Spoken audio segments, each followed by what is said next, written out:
It was an emotional day for the family of Rifleman Karabo Machega. He was buried in the Heroes Acre of the Barolong Borachidi community. They died in service of their country. And I, as the Chief of the National Defence Force, I would like to say I'm proud of them.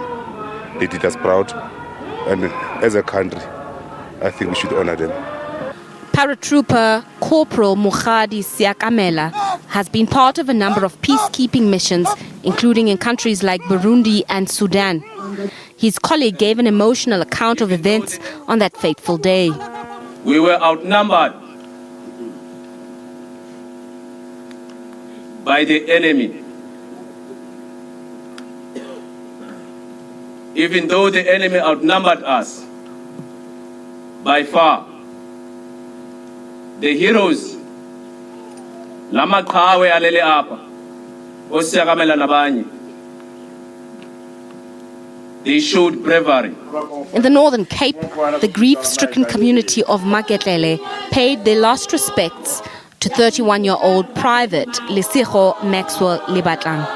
There is no bitterness, but now after everything, we are okay because we know that our son is a hero. As his colleagues were taken to their final resting places across the country, Rifleman Xolani Dlamini was described as a fearless young man. His uncle recounts the exact moment when the family was told of his death. We really felt we've lost Xolani because we saw this on TV before even the message came from the military. Rifleman Tabiso Pirimana is survived by his sister. His community will remember him for improving learning conditions in the area.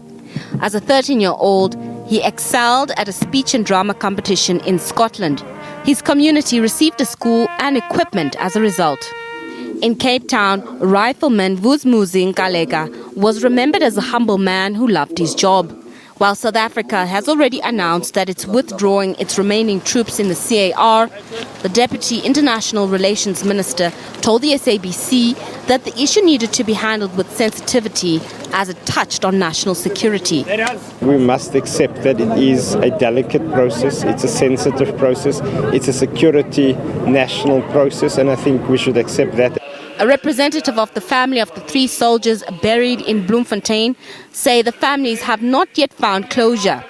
Speaking on behalf of the relatives of Corporal Ntabeleng Mogorosi and Rifleman Jimmy Nkosana and Khwabane Tulo, Vuisile Nkosana called on government to explain what happened during the fight with rebels. 6 of the 13 soldiers are being buried in the Free State. Rifleman M.W. Bojana will be buried at the Tierhuis in Bloemfontein tomorrow. His funeral will be the last. Nozintombi Mia, SABC News.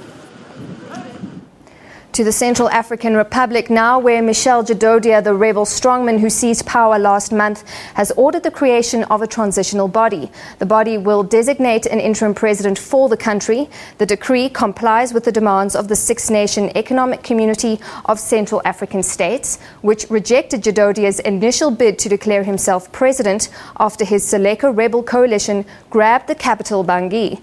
The signed order establishes a 97-member transitional council that will elect a new interim president who will rule for no more than 18 months. The council will include members from across the political spectrum as well as union, judicial and religious figures. It will take on the legislative responsibilities normally carried out by Parliament. Observers say Djododia may end up becoming the council's nominated interim president.